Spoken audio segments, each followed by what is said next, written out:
नमस्कार दोस्तों, crime story channel पर मैं राजेश आपका स्वागत करता हूं। दोस्तों, आज मैं आपको अपराध की जिस वारदात के बारे में बताने जा रहा हूं, वो वारदात देश की राजधानी दिल्ली में हुई थी। तो चलिए दोस्तों, जानते हैं इस वारदात के बारे में। मंगलवार का दिन था। द्वारका के एक घर में दोपहर के समय दरबार लग चुका था।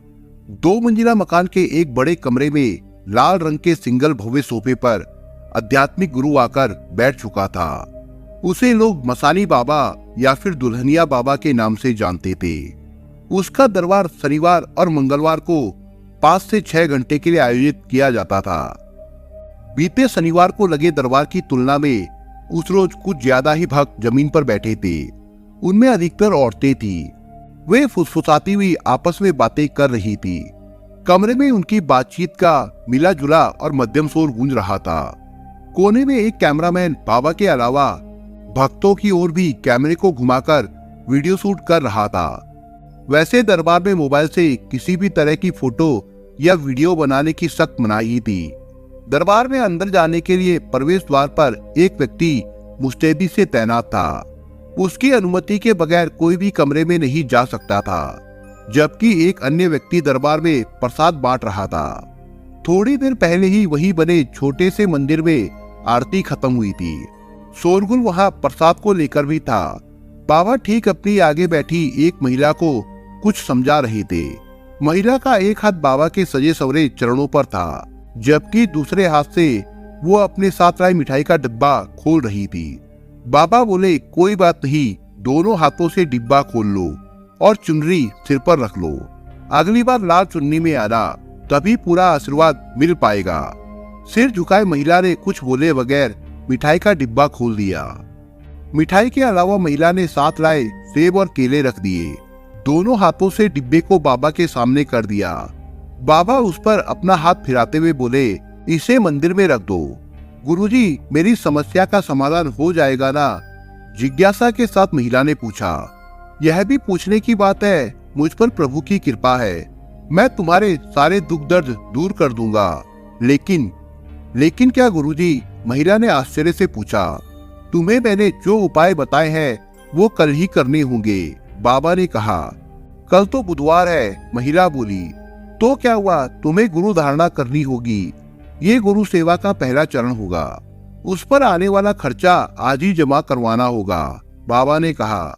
गुरुजी, मैं तो पहले ही आपको बहुत रुपया दे चुकी हूँ, उस महिला ने कहा। ये मसानी चौकी का दरबार है, यहाँ मूल तो नहीं होता। माता रानी रूठ जाएंगी। शुद्ध घी के दिए कैसे जलेंगे? 7 दिनों के दुग्ध स्थान पर भी खर्चा आएगा। कई पकवानों का भंडारा कैसे होगा? 200-250 लोग तो आएंगे ही। बाबा ने खर्चे गिनवाने शुरू कर दिए थे। इसी बीच शोरगुल कुछ अधिक होने लगा था। बाबा ने अचानक भक्त महिलाओं की ओर नजर उठाई और डपटते हुए बोले, क्या तुम लोगों ने इसे मछली बाजार बना रखा है?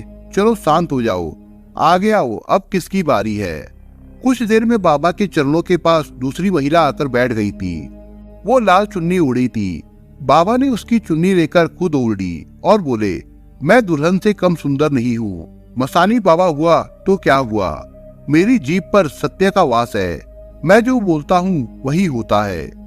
मेरे आशीर्वाद से भक्तों की इच्छाएं पूरी होती है। कैमरा पर्सन बाबा और भक्त के बीच चल रही गतिविधियों को काफी अच्छी तरह से कैमरे में कैद कर रहा था। कैमरे का फोकस कभी बाबा के चमकते क्रीम कलर के कुर्ते और चूड़ीदार पजामे पर होता था, तो कभी चौड़ी पट्टियों के मोती की माला और उसके साथ चमकते लॉकेट को जूम कर दिया जाता था। ऐसा करते हुए उसने कुछ सेकंड के लिए बाबा के पैरों को भी फोकस कर दिया था। पैरों में नवविवाहिता की तरह आलत लगाया था और पायल भी थे। नीचे से कैमरा जब सीधे चेहरे पर फोकस हुआ, तब उनकी आंखों में लगा काजल भी कुछ सेकंड के लिए रिकॉर्ड हो गया था। वीडियो बनाते वक्त कैमरा पर्सन इस बात का खास ध्यान रखे हुए था कि साथ वाली महिला का चेहरा स्पष्ट नहीं दिखने पाए। दरअसल वो बाबा के YouTube चैनल के लिए वीडियो बना रहा था। बाबा एक यूट्यूबर भी था। उनके चैनल पर 900 के करीब वीडियो थे। उनके फॉलोअर्स की संख्या भी हजारों में थी। वीडियो देखकर ही हजारों की संख्या में उसके भक्त बन गए थे। ये सब बातें अगस्त माह के अंतिम सप्ताह की है। बाबा के मसानी दरबार में मंगलवार और शनिवार को छोड़कर दूसरे दिन भी भक्त आते थे। उन दिनों में खास भक्तों की समस्याओं के समाधान के लिए अनुष्ठान आदि के कार्य होते थे। भक्त महिलाएं परिवार समेत या फिर अकेले अनुष्ठान में भाग लेती थी। ये सिलसिला बीते कई सालों से चल रहा था। बाबा के दरबार में अधिकतर भक्त अपने मन की पीड़ा को दूर करने के लिए आते थे। कुछ अपने स्वास्थ्य की समस्याएं भी बताते थे, जिनका इलाज अस्पतालों में चल रहा होता था। बाबा उन्हें स्वस्थ रहने के लिए कुछ घरेलू उपाय बता देता था, फिर समस्या को समूल नष्ट करने के लिए उनसे अनुष्ठान करवाने को कहता था। वे उपाय खर्चीले होते थे, खर्चा भक्त को वहन करना पड़ता था। बाबा का कहना था कि संकटग्रस्त काफी लोगों को उसके आशीर्वाद से लाभ मिला है। अक्टूबर की 10 तारीख को भी मंगलवार ही था। बाबा के दरबार की तैयारी सफाई के साथ शुरू हो चुकी थी। सुबह सुबह एक सफाई कर्मी आ गया था। वो मकान के बाहरी हिस्से में झाड़ू लगा रहा था। इसी बीच द्वारका थाने के एसआई रश्मि धारीवाल और एसआई धर्मेश ककरोला गांव में बाबा के मकान पर आ धमके थे। इतनी सुबह 3 पुलिस अधिकारियों को देखकर वो हड़बड़ा गया था। घबराहट के साथ बोला, जी किससे मिलना है, अभी दरबार नहीं लगा है। एसआई रश्मि तीखेपन के साथ सामने सीढ़ियों की तरफ इशारा करते हुए बोली, ऊपर कौन है, दरवाजा खोलो। जी मैडम। इसी बीच 2 पुलिसकर्मी दरवाजा खोलकर धड़धड़ाते हुए ऊपरी मंजिल पर जा पहुंचे। देखते ही देखते एक कमरे से बाबा को घरेलू कपड़ों में ही थाने चलने को कहा। जब बाबा और वहां मौजूद उनके सहयोगियों ने ऐसा करने का कारण पूछा, तब एसआई रश्मि गुस्से में बोली, इसके खिलाफ दुष्कर्म की शिकायत है। ये क्या कह रही हो तुम, जानती नहीं मैं कौन हूँ? बाबा बोला, तू कुछ भी हो, तेरे खिलाफ गिरफ्तारी का वारंट है। तुझे जो कुछ कहना है कोर्ट में कहना, एसआई ने डपटते हुए कहा।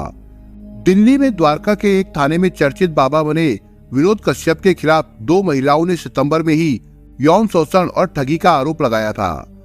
उनके द्वारा दर्ज एफआईआर में दोनों महिलाओं में से एक की शिकायत थी, मैं अपने पति और 2 बच्चों के साथ रहती हूँ।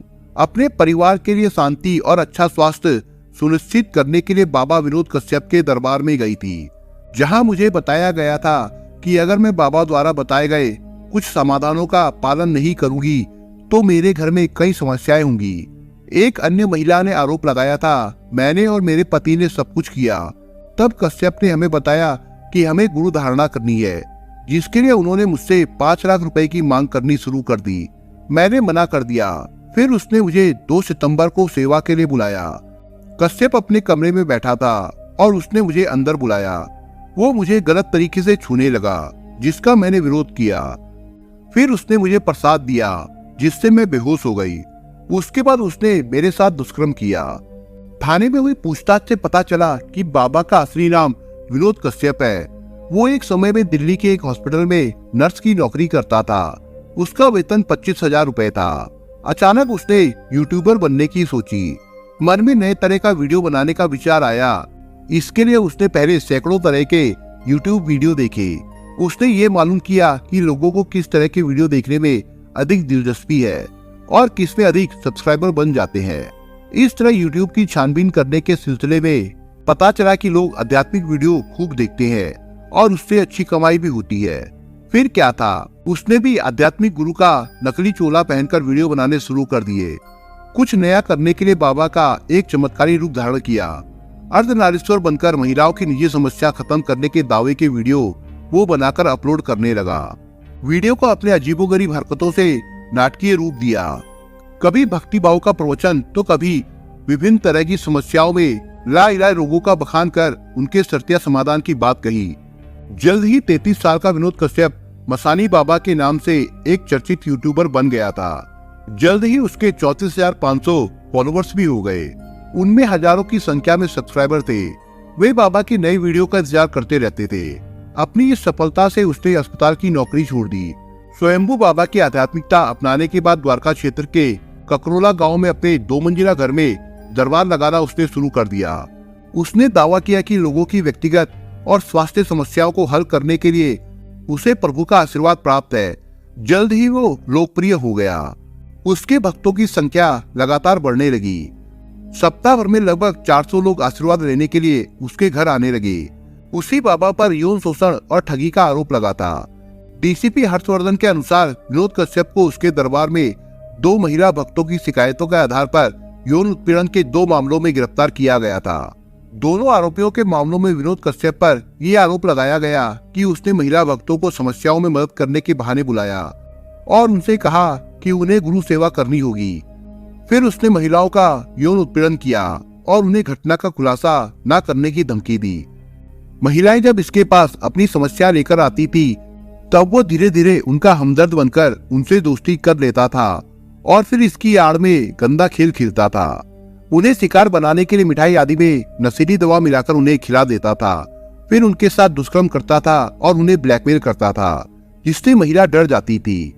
पुलिस ने धारा 326 और 506 के तहत रिपोर्ट दर्ज करके पाखंडी बाबा विनोद कश्यप को कोर्ट में पेश करके 3 दिन की कस्टडी रिमांड पर ले लिया। उस पर आरोप लगाने वाली महिलाओं में से एक ने मजिस्ट्रेट के सामने अपना बयान दिया, जिसमें विनोद के खिलाफ आरोप दोहराए गए थे। पुलिस की जांच में पाया गया कि वो शादीशुदा है और उसकी शादी 2015 में हुई थी। उसके 3 बच्चे भी थे। रिमांड अवधि खत्म होने के बाद पुलिस ने उसे फिर से कोर्ट में पेश किया था, जहां से उसे जेल भेज दिया गया था। दोस्तों, आप अगर चैनल पर नए हो तो आप चैनल को सब्सक्राइब करने के साथ कमेंट बॉक्स में इस कहानी के बारे में अपने विचार जरूर लिखिएगा। मिलता हूं एक नई कहानी के साथ, तब तक के लिए अपना ख्याल रखिएगा। धन्यवाद।